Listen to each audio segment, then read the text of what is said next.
Hello everyone. आज हम 8वीं क्लास के विषय सामाजिक विज्ञान की कार्यपुस्तिका में अध्याय 8 कंपनी की शोषणकारी नीतियां व उनका विरोध में दिए गए क्रियाकलाप को अच्छे से हल करना सीखेंगे। सभी बच्चे वीडियो को शुरू से लेकर अंत तक पूरी देखें।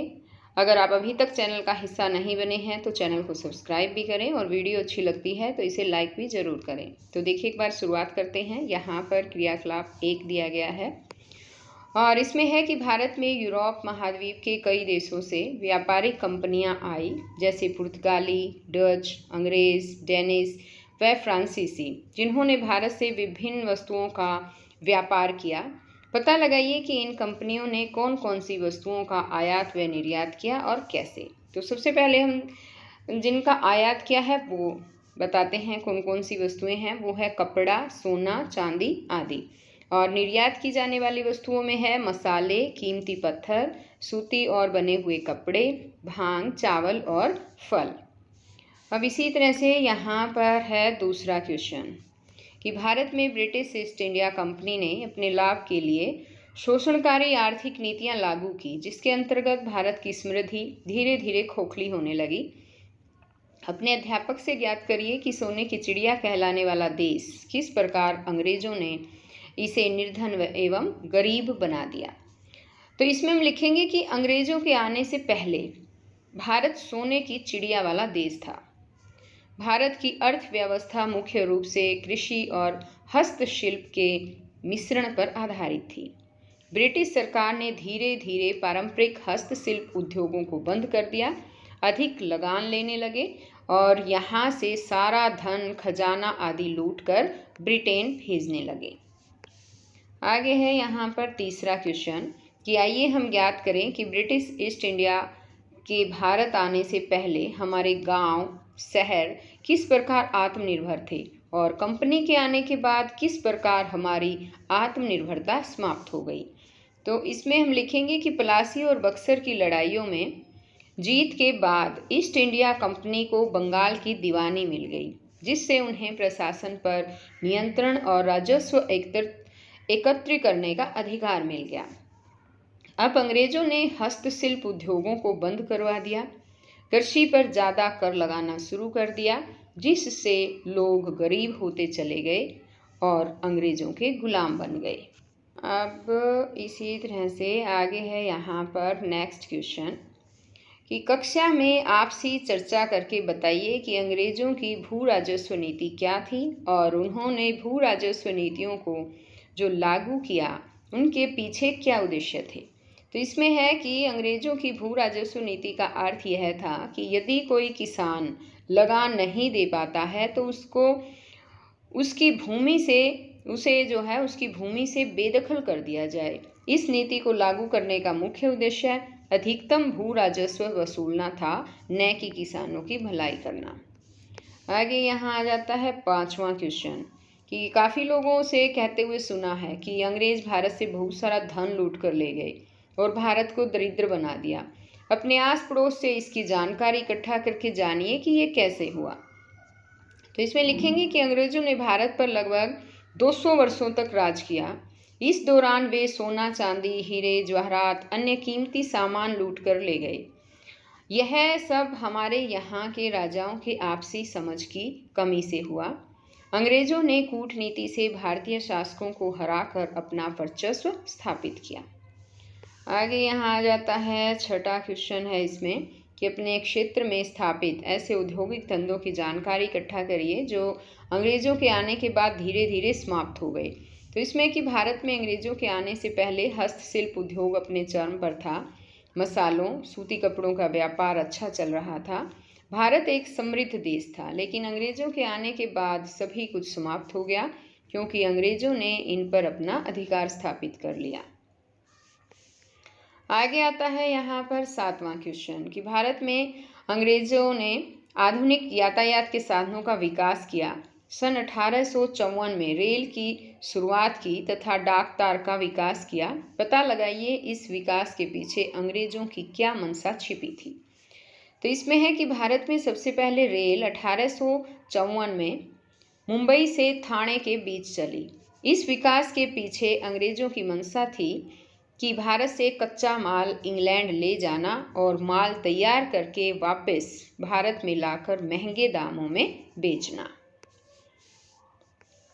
आगे यहाँ आता है क्वेश्चन नंबर 8 कि आओ जाने स्वतंत्रता से पहले भारत के वे कौन कौन से राष्ट्रीय नेता थे जिन्होंने अंग्रेजों की षड्यंत्रकारी मंशा को लिपिबद्ध करके भारतीय भोली भाली जनता को ज्ञात करवाया। उन्होंने कौन सी पुस्तकें लिखी? तो इसमें है कि दादा भाई नारोजी ने poverty and British rule in India नामक पुस्तक लिखी।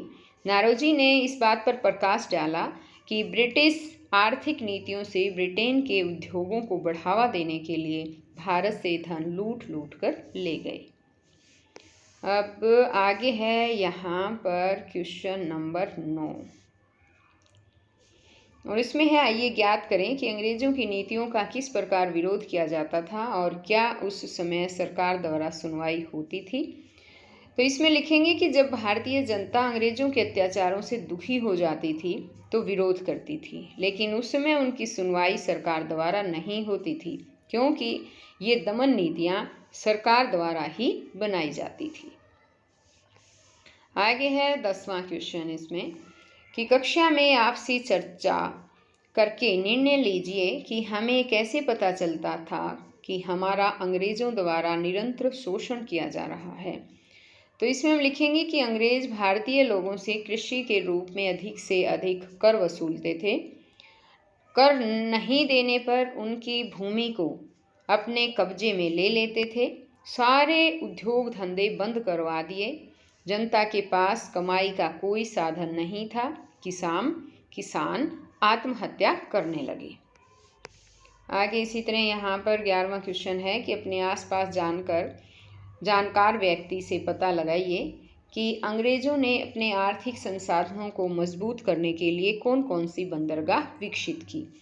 तो इसमें है एक तो कोलकाता बंदरगाह है जो पश्चिमी बंगाल में है, एक है सूरत बंदरगाह गुजरात में और एक है कोचीन बंदरगाह।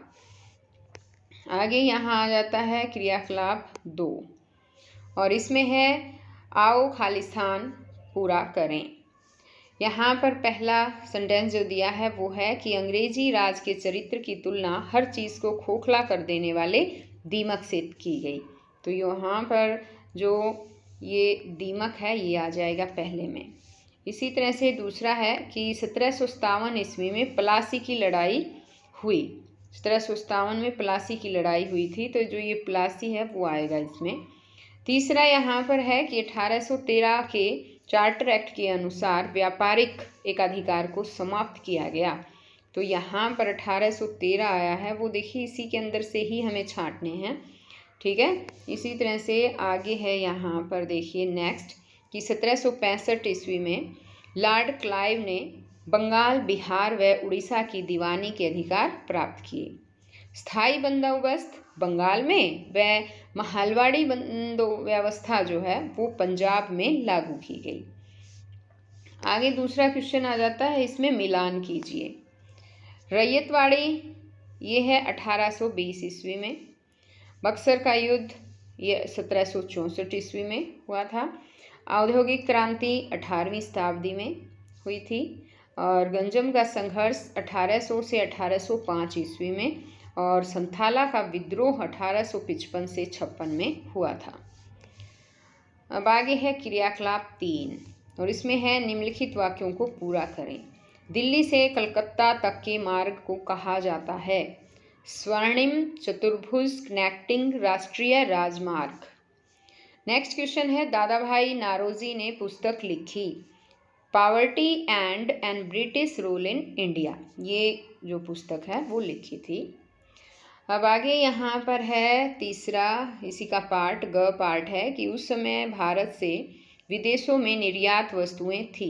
उसमें है सूती और ऊनी कपड़े, शॉल, मलमल, कसीदाकारी, बर्तन, लोहा, कांच, मसाले आदि। यहाँ पर जो है नेक्स्ट क्वेश्चन आ जाता है इसमें कि कंपनी के विरुद्ध किसानों के विद्रोह प्रमुख थे। तो इसमें है बंगाल में सन्यासी विद्रोह, चुआर विद्रोह, रंगपुर विद्रोह, जाटों का विद्रोह, कोलो विद्रोह, मौसी विद्रोह और पागलपंथी विद्रोह। नेक्स्ट क्वेश्चन है कि अंग्रेजी राज्य को विशेष रंग से दर्शाया जाता है, वो रंग है। तो वो रंग लाल और नीले रंग से जो है दर्शाया जाता है। जो लाल रंग के जो राज्य हैं वो रिपब्लिकन पार्टी से हैं और नीले रंग के जो राज्य हैं वो डेमोक्रेटिक। अब आगे यहाँ पर है नेक्स्ट क्रियाकलाप 4 इसके अंदर, और इसमें है कि निम्नलिखित प्रश्नों के सही उत्तर छांटिए। निम्नलिखित में से भारत में कौन सी कंपनी आई? तो उसमें डच, डेनिश, फ्रांसीसी तीनों कंपनियां ही आई थी, तो ये सभी जो है इस पर टिक करेंगे। भारत में उस समय निर्यातक वस्तुएं थी, उस समय चावल जो है वो निर्यातक वस्तु थी, इनमें से शक्कर, सोना, कोयला में से और चावल में से। अब आगे आ गया यहाँ पर क्वेश्चन कि इंग्लैंड में औद्योगिक विकास हुआ जो भारत की दरिद्रता का कारण बना, तो वो है 18वीं सदी में। धूल भूमि क्षेत्र में जमींदारों का विद्रोह हुआ 1766 में। अब आगे आ जाता है इसमें आओ ज्ञान बढ़ाएं, और इसमें है कि हमारे आसपास के क्षेत्र में देसी रियासत थी या अंग्रेजी कंपनी। कुछ रियासतों के नाम बताओ, तो उसमें है मैसूर, हैदराबाद और कश्मीर। नेक्स्ट यहाँ पर क्वेश्चन आ जाता है, इसका ख पार्ट है कि देसी रियासतों के शासक अच्छे थे या अंग्रेजी राज्य के शासक कैसे? तो देसी रियासतों के शासक अच्छे थे क्योंकि उनमें प्रजा के प्रति लगाव व दया के भाव थे, वे अपनी प्रजा का पूरा ध्यान रखते थे, लेकिन अंग्रेज निर्दयी थे। अब यहाँ पर आ जाता है ग पार्ट कि अंग्रेजों की शोषणकारी नीति की जानकारी के स्रोत क्या थे? तो इसमें कि अंग्रेजों की शोषणकारी नीति की जानकारी दादा भाई नारोजी द्वारा लिखित पुस्तक, यहाँ पर नारोजी है बच्चों, नरोजी लिख रखा ना, इसमें नारोजी ना लिख देना, ठीक है। लिखित पुस्तक poverty and British rule in India से मिलती है। आगे क्वेश्चन, हमारे क्षेत्र में कौन कौन से हस्तशिल्प उद्योग स्थापित थे? तो इसमें हस्तशिल्प उद्योग में है कलाकृतियाँ, ढाका का मलमल का कपड़ा और सूती वस्त्र उद्योग और जूट के वस्त्र की बुनाई।